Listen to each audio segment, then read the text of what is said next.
J'ai versé le poison dans la coupe de champagne de mon frère juste avant qu'il ne dise oui devant l'autel de Notre-Dame. Ma famille, ces vipères en costume sur mesure, m'avaient forcé à endosser leurs crimes depuis l'enfance, et ce soir-là, j'ai décidé que leur empire de mensonges s'effondrerait dans un cri étouffé. Le sang n'a pas coulé, pas encore.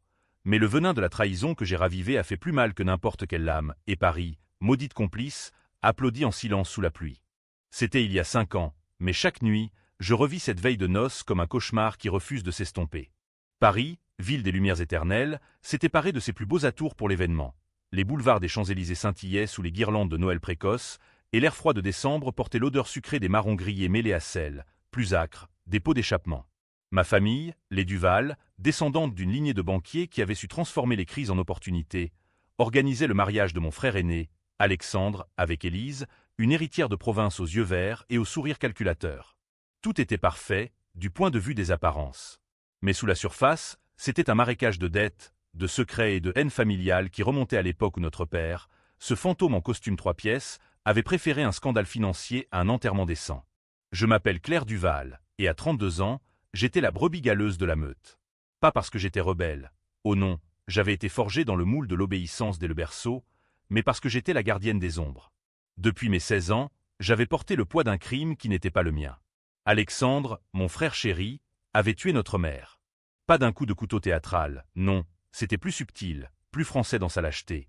Une dispute violente un soir d'hiver 2005, une poussée dans l'escalier de notre hôtel particulier du 7e arrondissement. Elle avait dévalé les marches, le crâne fracassé sur le marbre froid du hall. La police avait conclu à un accident. Les Duval savaient graisser les bonnes pattes, mais moi, j'avais vu. J'avais vu ses mains tremblantes, tachées de son propre sang quand il m'avait supplié de mentir. Claire, ma petite sœur, si tu parles, on perd tout. Papa te déshéritera. Et j'avais menti. J'avais inventé une histoire de vertige, de médicaments mal dosés, et j'avais regardé mon père hocher la tête en signant les chèques pour faire taire les ragots. À partir de ce jour, j'étais devenue la mule. Celle qui porte les sacs lourds sans jamais se plaindre, celle qui paie les factures morales et financières pour que les autres brillent. Les années suivantes n'avaient été qu'une longue descente dans l'abîme familial. Père, mort d'un infarctus en 2012, un autre accident, que j'attribuais secrètement à Alexandre, qui avait hérité de l'empire bancaire en le saignant à blanc, m'avait laissé avec une pension misérable et l'obligation tacite de subvenir aux caprices de la fratrie. Ma sœur cadette, Sophie, passait ses journées à dépenser en sac Hermès et en dîner au Plaza Athénée. Alexandre, lui, jouait au Playboy des affaires, perdant des fortunes au casino de Deauville avant de venir quémander à la maison. Et moi, j'étais professeur de littérature à la Sorbonne, un poste précaire qui me permettait à peine de joindre les fins de mois. Mais j'avais économisé, oh oui, dans un compte secret que j'avais ouvert à mon nom seul, loin des yeux avides de la famille. 10 ans de privation, de nuits blanches à corriger des copies pour arrondir les fins de mois. 100 000 €, fruit de ma sueur et de mes larmes. C'était mon armure, mon ticket de sortie. Puis vint l'invitation au mariage. Pas une demande polie, non. Un ultimatum familial, lancé lors d'un dîner au Fouquet's où les coupes de Dom Pérignon coulaient comme l'eau du canal Saint-Martin. Claire, ma chérie, avait susurré ma tante Geneviève. Cette harpie aux bijoux en perles qui masquait ses dettes de jeu, Alexandre et Élise ont besoin d'un coup de pouce. Le traiteur, les fleurs, la robe. Tout coûte une fortune. Tu es la seule à avoir mis de côté, n'est-ce pas? J'avais ri, un rire amer qui avait fait teinter les verres. Et si je refusais? Alexandre avait haussé les épaules, son sourire carnassier illuminé par les lustres en cristal. Alors, on racontera à tes collègues comment tu as couvert la mort de maman. Imagine les titres, la prof de la Sorbonne, complice d'un matricide. Le chantage était nu, brutal, si typiquement Duval. Il savait tout, mon compte, mes peurs, mes silences. Le lendemain, j'avais transféré l'argent. Pas par bonté d'âme, mais pour gagner du temps. Le mariage était dans 3 mois, et j'avais un plan. Les préparatifs étaient un cirque grotesque. Paris bruissait de rumeurs. Les Duval organisaient l'événement de l'année au Salon des Invalides, avec un orchestre symphonique et un feu d'artifice sur la scène. Élise, avec son accent provençal chantant, paradait en essayant des robes chez Dior, tandis qu'Alexandre signait des contrats douteux pour financer le tout. Moi, j'étais relégué au rôle de la demoiselle d'honneur invisible, celle qui porte les alliances et paie les extras. Mais dans l'ombre, je tissais ma toile. J'avais contacté un détective privé, un ancien flic du quai des Orfèvres nommé Laurent, qui avait fouillé dans les archives familiales pour moi. Ce qu'il avait déterré était un poison plus lent que n'importe quel arsenic. Alexandre n'avait pas seulement tué maman. Il avait falsifié les testaments, détourné des fonds de la banque paternelle, et pire, il avait une maîtresse enceinte, une jeune actrice de Montmartre qui menaçait de tout révéler si Élise ne disparaissait pas de la carte. Le mariage n'était qu'une façade pour consolider des alliances financières. Élise était choisie pour son père, un magnate du vin bordelais qui renflouerait les caisses vides. La nuit avant la répétition, je n'ai pas dormi. Assise dans mon petit appartement du Marais, entourée de livres jaunis de Baudelaire et de Camus, ces poètes qui chantaient la révolte et l'absurde, je relisais les rapports de Laurent. Chaque ligne était une lame, factures falsifiées, comptes offshore au Caïmans, et une lettre de maman, écrite avant sa chute, accusant Alexandre de vol. Elle avait su, bien sûr. Et moi, idiote, j'avais cru que le silence était une vertu. À l'aube, j'ai pris une décision qui a scellé mon destin. Je disparaîtrais avec l'argent. Pas le mien, le leur. J'ai piraté le compte familial via un logiciel basique appris sur des forums obscurs, transférant les 200 000 € restants, ceux du cadeau de mariage, vers un compte anonyme en Suisse. Puis, j'ai laissé une note sur la table de la cuisine. Vous avez pris ma vie. Je prends votre avenir. Adieu. Mais ce n'était qu'un leurre. Je n'allais pas fuir comme une lâche. Non, j'allais rester, spectatrice de l'effondrement. Le matin du jour J, la famille s'agitait comme des fourmis dans un nid pillé. Alexandre, pâle sous son bronzage artificiel, hurlait au téléphone avec les banquiers « Où est l'argent de Claire ?» Elle a tout pris. Tante Geneviève pleurnichait dans son mouchoir en dentelle, tandis que Sophie, ma sœur, tweetait furieusement sur son iPhone. Mariage Duval annulé? Élise, elle, fixait le vide, sa robe blanche tachée de larmes. J'étais arrivé en taxi, vêtu d'une simple robe noire qui contrastait avec le faste environnant. Claire, avait rugi Alexandre en me voyant franchir les portes de l'église. Espèce de traîtresse. Tu vas payer pour ça. J'avais souri, calmement, et sorti une enveloppe Kraft de mon sac. Dedans, les preuves. Photo de lui avec sa maîtresse, relevé bancaire, et la lettre de maman, photocopiée et signée de mon sang, métaphoriquement, bien sûr. Payé? Avais-je murmuré, ma voix un filet de soie tranchante. C'est toi qui paies depuis des années, Alexandre. Pour tes mensonges, tes vols, ton meurtre. La congrégation, 200 invités en smoking et robe de soirée, avait retenu son souffle. Le prêtre, un vieil homme aux yeux lasses, avait béni l'air d'un signe de croix hésitant.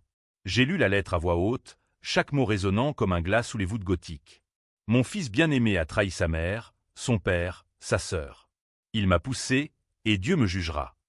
Les flashs des photographes crépitaient déjà. Paris adorait les scandales, surtout quand ils impliquaient de l'argent et du sang. Alexandre s'est jeté sur moi, ses mains autour de mon cou, mais Laurent, mon détective, est sorti de l'ombre des confessionnaux, un flingue discret à la ceinture. Pas aujourd'hui, monsieur Duval.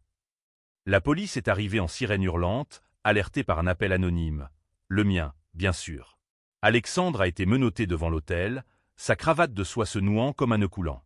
Élise a hurlé, son père a claqué la porte, et ma famille, ses ombres patriciennes, s'est évaporée dans la brume de la Seine. J'aurais dû me sentir victorieuse, libérée.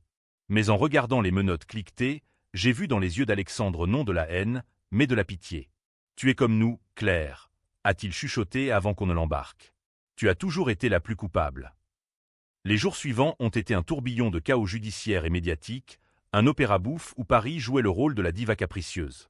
Les journaux, Le Monde en première ligne, titraient « Le scandale Duval, un matricide caché et un mariage empoisonné ». Ma photo, tirée d'un vieux album de famille, circulait partout, une jeune fille aux cheveux châtains et au regard hanté, étiquetée comme la sœur vengeresse.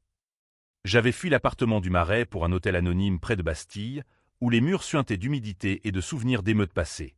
Laurent, mon allié improbable, m'apportait des cafés noirs et des updates.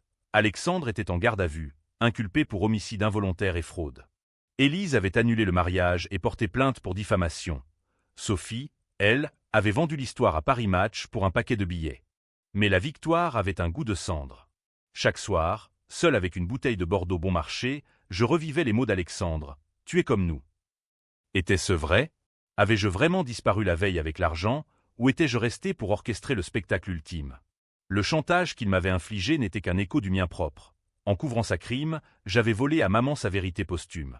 J'étais complice, oui, mais pas innocente. Les nuits se peuplaient de fantômes. Maman descendant l'escalier, ses yeux implorants fixés sur moi. Père signant les chèques, son stylo grattant comme des ongles sur un cercueil. Et Alexandre, mon bourreau et mon miroir, qui riait dans les couloirs du tribunal. La famille, fidèle à elle-même, contre-attaqua avec la férocité d'un rat coincé. Tante Geneviève, depuis son château en Normandie, lança une campagne de dénigrement. Des interviews larmoyantes où elle me dépeignait comme une mythomane jalouse, une fille ingrate qui avait toujours convoité l'héritage. Claire était instable, pleurnichait-elle à la télé, son collier de perles étouffant ses sanglots. Sophie, plus moderne, balançait des tweets venimeux. Claire la trahisonne, avec des émojis de serpents et de verres brisés. Même le père d'Élise, ce vigneron aux mains calleuses, m'accusa publiquement d'avoir saboté l'union pour des motifs féministes tordus. Paris, toujours friande de drames domestiques, se divisa. Certains me voyaient comme une héroïne antipatriarcale, une Antigone moderne défiant le pouvoir familial. D'autres, comme une hystérique destructrice, une Médéa qui empoisonnait pour le plaisir. Je décidai de contre-attaquer à ma façon, la plume. J'écrivis une confession anonyme, envoyée à Libération sous le pseudonyme de L'Ombre Duval. C'était un pamphlet cru, imprégné de l'esprit de Zola. J'y décrivais les Duval non comme une dynastie, mais comme un clan de vampires suceurs de sang, nourris par les mensonges et les non-dits. Derrière les façades haussmanniennes du 7e, se cache un tombeau où les secrets pourrissent comme du fromage roquefort oublié. Mon frère a tué ma mère pour un escalier, et j'ai tué ma propre âme pour le couvrir. Aujourd'hui, je rends les armes, ou plutôt, je les aiguise. L'article fit scandale, citation virale, pétition en ligne pour ouvrir l'enquête sur la mort de maman. Laurent, impressionné, me glissa un sourire en coin. « Vous avez du Proust en vous, mademoiselle. Mais attention, la Madeleine peut se transformer en grenade. » Bientôt, les fissures apparurent dans le mur familial. Sophie m'appela un soir, sa voix pâteuse d'alcool. « Claire, reviens. On peut tout arranger. » Alexandre dit que c'était un accident, pour maman. Et pour toi aussi. Pour moi? Le doute s'insinua comme une brume matinale sur la Loire. Était-ce possible qu'Alexandre m'ait protégé, d'une certaine façon? Non, absurdité. Pourtant, les souvenirs affluaient. Ces nuits où il me glissait des billets volés à pair, me murmurant « Ne dis rien à personne, petite ». Était-ce de la tendresse fraternelle ou du chantage précoce? Je raccrochai, le cœur battant, et commandai un autre verre. Le vin coulait, rouge comme le sang que je n'avais pas versé. La convocation au tribunal arriva par coursier, audience préliminaire pour Alexandre, et moi cité comme témoin clé. Paris, sous un ciel de plomb, semblait conspirer contre moi. La pluie fouettait les pavés de la conciergerie comme des larmes refoulées. Je m'y rendis en métro, anonyme parmi les commutés, mon manteau noir fondant dans la foule. La salle d'audience puait le vieux bois et la sueur anxieuse. Juge en toge, avocat en costume rayé, et au centre, Alexandre, menotté mais droit comme un i, son regard crochetant le mien dès que j'entrai. « Claire, murmura-t-il quand on me fit approcher du banc des témoins, dis la vérité. Pour une fois. » La vérité. Quel mot empoisonné. L'avocat général, un homme sec aux lunettes cerclées d'or, me bombarda de questions. « Mademoiselle Duval, confirmez-vous avoir vu votre frère pousser votre mère ?» J'hésitai, la gorge sèche. La salle retint son souffle. Les flashs crépitaient comme des éclairs en plein procès de Dreyfus. Puis, dans un éclair de clarté ou de folie, je lâchai « Non, c'était moi ». Un murmure s'éleva, tsunami de stupéfaction. Alexandre blêmit, l'avocat général toussa. « Expliquez-vous. » Et je le fis, une fable ourdie en une seconde, inspirée des nuits de lecture. J'avais poussé maman, par jalousie, par rage adolescente contre son amour exclusif pour Alexandre. Un accident, bien sûr, mais ma faute. Alexandre n'avait rien vu, rien su. Il était innocent. Pourquoi? Pour le libérer? Pour me punir moi-même? Ou pour plonger la famille dans un abîme plus profond, où la culpabilité se partageait comme un pain maudit? Le juge ajourna l'audience. Alexandre fut relâché sous caution, ses yeux dans les miens un mélange de gratitude et de terreur. « Tu es folle, Claire. Mais merci. » Dehors, la pluie redoubla, et je m'enfuis dans les ruelles de l'île de la Cité, riant et pleurant à la fois. J'avais disparu, oui, non avec l'argent, mais avec la vérité. Et maintenant, le vrai venin commençait à couler. La libération d'Alexandre fut le signal d'une trêve précaire, un cessez-le-feu dans une guerre de 100 ans. Il m'invita à dîner dans un bistrot caché de Saint-Germain-des-Prés, lieu de rendez-vous des traîtres et des philosophes. L'odeur de steak frites et de vin rouge me ramena à l'enfance. Ces soirs où maman nous racontait des histoires de Balzac, ignorant les ombres qui grandissaient. Alexandre arriva en retard, son col roulé dissimulant les marques des menottes. « Claire, dit-il en s'asseyant, sans préambule, pourquoi? Tu aurais pu me laisser pourrir. » Je haussai les épaules, trempant mes lèvres dans un verre de quirouble. Parce que la famille, c'est comme le foie gras, indigestible, mais on en redemande. Ou parce que je suis aussi pourri que toi? Choisis ta version. Nous parlâmes pendant des heures, un dialogue de sourds imprégné de l'humidité automnale qui s'infiltrait par les fenêtres. Il avoua tout, la poussée, la panique, les faux témoignages achetés à prix d'or. J'étais jeune, Claire. Effrayé. Père m'aurait renié. Et moi? J'avouais ma propre toile d'araignée. L'argent volé non pour fuir, mais pour le faire chanter à mon tour, pour le forcer à confesser. Mais le mensonge au tribunal avait tout changé. En me désignant comme coupable, j'avais racheté sa dette, ou contracté la mienne. On est quitte, alors, conclut-il, un sourire en coin. Mais Élise, elle sait pour la maîtresse. Et elle veut du sang. Élise. J'avais sous-estimé cette Provençale au regard d'acier. Le lendemain, elle me convoqua dans un café du Marais, ses ongles manucurés tapotant une tasse d'espresso. Vous avez ruiné ma vie, Claire Duval. Pourquoi? Une vengeance mesquine? Sa voix était un vintègre, coupant comme le Mistral. Je la toisai, notant les cernes sous ses yeux verts. Pour la vérité, Élise. Alexandre est un serpent. Vous l'avez su en l'épousant. Elle rit, un son cristallin et cruel. Et vous? La sainte qui ment au tribunal pour sauver son bourreau? Hypocrite. Mais j'ai un marché. Aidez-moi à le ruiner financièrement, et je garde le silence sur votre confession. Sinon, je témoigne contre vous pour faux témoignage.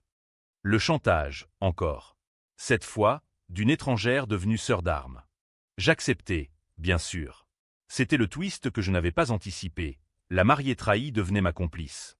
Ensemble, nous ourdîmes un plan machiavélique, digne d'un roman de Dumas. Élise avait accès au compte de son père. Moi, aux failles d'Alexandre via Laurent. Nous falsifiâmes des transferts. 100 000 € vers des charities fantômes, des audits bidons qui exposeraient les fraudes Duval aux autorités fiscales. Paris, avec ses labyrinthes bancaires, fut notre terrain de jeu. Pendant ce temps, la famille se reformait autour d'Alexandre comme des mouches sur du miel pourri. Sophie organisa une réconciliation à l'hôtel particulier, un dîner aux chandelles où tante Geneviève trôna comme une reine déchue. Claire, ma nièce prodigue, roucoulatait-elle en m'embrassant sur les joues, rentrons dans le rang. Oublions ces sottises. Mais l'oubli était un luxe que je ne pouvais plus m'offrir. Au milieu du repas, foie de veau et haricots verts, plat funéraire s'il en était, Alexandre leva son verre, à la famille. Ses yeux glissèrent sur moi, complice. Je souris, mais sous la table, mon pied pressa un bouton discret, un enregistreur caché dans le lustre, capturant chaque mot sur les petits arrangements passés. Le lendemain, je l'envoyai anonymement au procureur. Double jeu, Élise ruinait ses finances, moi sa réputation. Le stress le rongeait, il maigrissait, ses costumes flottaient comme des peaux mortes. Puis vint la contre-attaque d'Alexandre. Il avait flairé le vent, ce renard. Une nuit, il surgit à ma porte, ivre de cognac et de rage. « Élise et toi, hein? Je sais tout. » Il me plaqua contre le mur, son souffle aigre de tabac. « Tu penses me détruire? C'est toi qui vas brûler. » Il sortit une liasse de photos, moi, adolescente, poussant maman dans l'escalier. Pas une fable, la réalité, filmée par une caméra de surveillance que père avait installée en secret. Tu étais jalouse, Claire. Elle t'aimait moins que moi. Tu l'as tuée. Le monde bascula. Étais-je la coupable? Les souvenirs se télescopaient, ma main sur son dos, la dispute, la chute. Avais-je poussé ou rêvé? La nausée me submergea. Alexandre ricana. J'ai couvert pour toi, petite sœur. À ton tour de payer. Demain, je balance tout aux flics. À moins que tu me donnes l'argent. Et Élise. Le dilemme me déchira comme un coup de surin. Payer? Me taire? Ou plonger dans l'abîme final? Je le repoussai, verrouillant la porte, et appelai Laurent. Trouvez-moi une preuve. N'importe quoi. Il fouilla toute la nuit, et à l'aube, un email. La vidéo était truquée. Alexandre l'avait éditée, superposant mon image sur la sienne. Le vrai tueur était lui, et moi, j'avais été sa marionnette depuis le début. La rage remonta, pure, incandescente. J'invitai Alexandre à un armistice au Pont des Arts, sous les cadenas d'amour éternel, ironie cruelle. Là, au crépuscule, avec la Seine léchant les piliers comme une langue avide, je lui tendis une enveloppe. La paix, frère. Dedans, non de l'argent, mais une copie de la vidéo originale, signée et datée. Ses yeux s'écarquillèrent. Claire. Non. Trop tard. Je pressai « Envoyer » sur mon téléphone. Le fichier partit au procureur, à Élise, à la presse. Les sirènes hurlèrent au loin. Alexandre s'effondra à genoux, pleurant comme un enfant. Pourquoi? On était une famille. Je m'agenouillai près de lui, ma main sur son épaule. Tendresse ou strangulation? Parce que la famille exige, Alexandre. Et j'ai payé assez. Le pont des Arts devint le Golgotha des Duval. Alexandre fut arrêté sur le champ, ses cris se mêlant au klaxon des bateaux-mouches. La vidéo, irréfutable, le montrait en train de pousser maman. Sa silhouette massive, ses mains hésitantes, le craquement sinistre des os sur le marbre. Paris explosa en une nuit. Édition spéciale à la télé, où des experts en criminologie disséquaient le syndrome de la famille maudite. Forum en ligne où les internautes débattaient « Claire est une justicière ou une manipulatrice ?» Élise, apprenant la vérité, disparut dans le sud, laissant un mot « Merci pour la liberté. Mais votre famille est un poison. Gardez-le. » Tante Geneviève émigra en Suisse avec les bijoux de maman. Sophie, ruinée, se reconvertit en influenceuse de résilience familiale, sur Instagram, un spectacle pathétique. Moi, je devins une ombre errante. La police me convoqua pour complicité passive, mais le procureur, ému par ma rédemption, classa l'affaire. Libéré, mais pas absoute. Les nuits étaient pires. Cauchemar où je descendais l'escalier à la place de maman, où Alexandre me serrait la gorge avec ses menottes. Laurent, mon roc, me proposa de fuir. Allez, mademoiselle, un billet pour Lisbonne. Oublier ces fantômes. Mais fuir, c'était admettre la défaite. Non, je restais, tissant les fils restants de ma vengeance. L'argent suisse, je le donnais à une association pour victimes de violences familiales, un geste qui fit les unes des journaux, la Duval rachète son âme. Ironie, les Duval n'avaient pas d'âme à racheter. Le procès d'Alexandre fut un cirque romain. La cour d'assises de Paris, avec ses lambris sombres et ses jurés au visage impassible, devint le théâtre de nos âmes damnées. Il se défendit avec l'habileté d'un avocat de la cour de cassation. J'étais sous le choc, mesdames et messieurs. Ma sœur Claire, instable, a fabriqué cette vidéo pour me détruire. Les experts balistiques contredirent. L'édition était grossière, un travail d'amateur. Moi, témoin star, je témoignais d'une voix ferme, imprégnée des leçons de Racine. Passion destructrice, fratricide inéluctable. Il m'a forcé à mentir, à payer ses dettes, à endosser son ombre. Ce mariage n'était qu'un autel pour sacrifier les innocents. La salle gronda, des féministes applaudirent, des conservateurs sifflèrent. Était-ce justice ou vendetta? Le verdict tomba un vendredi 13 présage. 20 ans de réclusion pour homicide et fraude. Alexandre, en sortant menotté, cracha « Tu m'as tué, Claire.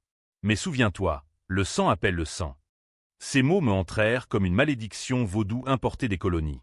Dehors, une foule hybride, supporters scandant « Justice pour Claire » et à terre hurlant « Meurtrière ». Un œuf vola, m'éclaboussa. Je ris, hystérique, sous la pluie. Étais-je héroïne ou monstre? Paris, indifférente, alluma ses lumières.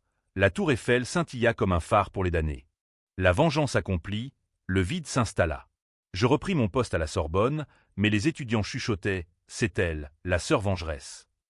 Mes conférences sur l'absurde chez Camus prirent une teinte autobiographique. Les auditeurs hochaient la tête, fascinés et rebutés. Une lettre arriva un jour, de la prison de Fresnes, signée Alexandre. Petite sœur, j'ai menti pour la vidéo. Mais il y a une autre vérité. Père savait pour la pousser. Il m'a forcé à te faire porter le chapeau, pour te briser et me lier à lui. Tu n'étais pas complice. Tu étais la victime idéale. Pardonne-moi. Ou pas, le papier trembla dans mes mains. Père, ce spectre avait orchestré le tout? Un nouveau twist, plus profond, plus français dans sa cruauté bureaucratique. Je confrontai les archives familiales, fouillant l'hôtel particulier déserté. Dans un coffre-fort, derrière un portrait de Napoléon, des lettres de père à un avocat, ordonnant de protéger Alexandre à tout prix, même au détriment de Claire. Il m'avait sacrifié dès le berceau, me voyant comme la faible, la mule. La rage revint, mais tempérée. Vengeance sur un mort? Inutile. Pourtant, le soir même, un appel. Sophie, en larmes. Claire, reviens. La banque s'effondre. Et il y a un testament caché. Perte à tout laisser, si tu prouves ta loyauté. Loyauté? Le mot me brûla. Était-ce un piège ou une ultime moquerie? Je décidai de jouer. Rendez-vous à la banque, sous les dorures de la place Vendôme. Sophie, amaigrie, me tendit un dossier, acte notarié, daté de sa mort. Tout l'empire, actions, propriété, l'hôtel. À toi, si tu signes que tu as menti au procès, que Alexandre est innocent. Le chantage éternel. Mes mains tremblèrent, la plume plana. Signé, ruiner ma victoire pour un fantôme d'héritage? Ou brûler le papier, disparaissant pour de bon? Le banquier toussa, Mademoiselle Duval, le temps presse. La plume s'abattit comme une guillotine, mais non sur le papier, sur la flamme d'un briquet jetable. Le dossier flamboya dans un cendrier en cristal, emplissant la salle de banque d'une odeur de papier brûlé et de triomphe amer. Sophie hurla. « Claire, es-tu folle? C'était notre salut. » Je la fixai, sereine pour la première fois depuis des années. Notre? Non, Sophie. Le vôtre. J'ai payé assez de mariages, de mensonges, de morts. L'empire Duval peut bien s'effondrer comme un château de cartes sous le vent de la bourse. Le banquier, impassible, appela la sécurité. Je sortis sous un ciel clair, improbable en décembre, marchant vers la Seine comme vers un baptême. Les semaines suivantes furent une apothéose de ruines. La banque Duval fit faillite, ses clients fuyant comme des rats d'un Titanic financier. Alexandre, depuis sa cellule, écrivit une dernière lettre. « Tu as gagné, Claire. Mais en perdant tout, tu as tout retrouvé. Libère-toi. » Ironie posthume. Le twist final n'était pas sa confession, mais la mienne. J'avais cru venger maman, punir Alexandre, mais en vérité, je m'étais vengé de moi-même, de la complice que j'avais été. La presse, lassée, passa à d'autres scandales. Paris oublia les Duval comme il oublie les feuilles mortes sur les quais. Je disparus pour de bon, cette fois. Pas avec l'argent, il n'en restait que des cendres, mais avec une valise de livres et un billet pour Marseille. Laurent m'accompagna à la gare de Lyon, son flingue rangé, son sourire fatigué. « Et si c'était une erreur ?» murmura-t-il en m'embrassant la joue. L'erreur, c'était de rester. Adieu, mon détective. Le train fila, paysage flou de banlieue grise cédant à la Provence dorée. À Marseille, je louai une chambre face au Vieux-Port, où l'odeur de bouillabaisse et de sel effaçait les relents de Paris. J'écrivis un roman au celui-ci, en substance, anonyme, publié chez un petit éditeur de la Canebière. Titre, L'ombre de l'escalier. Il fit un tabac discret, traduit en italien, loué pour sa tension existentielle à la française. Était-ce une fin heureuse? Biquet. Les lecteurs se divisent encore. Certains voient en moi une libérée, une Antigone triomphante. D'autres, une parricide morale, damnée par son propre venin. Alexandre purge sa peine. Sophie mendie dans les rues virtuelles, et moi? Je marche sur la corniche, le Mistral fouettant mes cheveux, et je souris. La famille exigeait, j'ai payé. Mais la revanche, la revanche est un vin qui mûrit en cave, et le mien est un château d'Yquem, doux, éternel, indélébile. Parfois, la nuit, j'entends l'escalier craquer. Maman descend, non pour accuser, mais pour serrer ma main. Tu as vécu, ma fille. C'est assez. Et je dors, enfin, sous les étoiles provençales. Paris n'est qu'un souvenir, un rêve fiévreux. J'ai disparu, oui. Et dans cette disparition, je suis né.